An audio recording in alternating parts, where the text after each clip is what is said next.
makes a good body shop technician? Let's find out. So body shop technician, man, those guys are very detail oriented.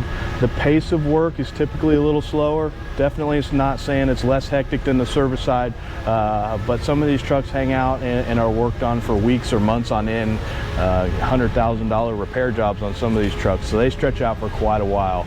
We do frame repair, so we'll take an entire truck apart all the way down to the frame rails, and there's a lot of skill and detail and just organization really that goes into knowing where all that stuff came from and where it goes back to. So lots of detail, lots of just fine skill and patience, a lot of patience for these guys. I never had the patience for body work. I always liked the service side. It's a lot more instant gratification, but the job that our body guys do is amazing and second to none.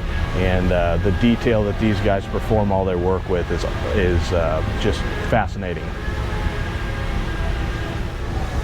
A good body shop technician, I mean, it all starts with one of our values, and that's going to be a positive attitude. I mean, you can have the greatest skills in the world, but if you don't start with a positive attitude, I think that's mainly where it's at. A lot of the guys have been doing this for a long time.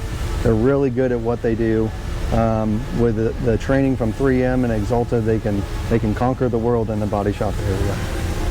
What skill set do they need that's different than, say, diesel technician? So I would say a little bit more finesse in the body shop world. You're really hands-on with any type of painting, your chemicals, your compounds, and all your adhesives as well.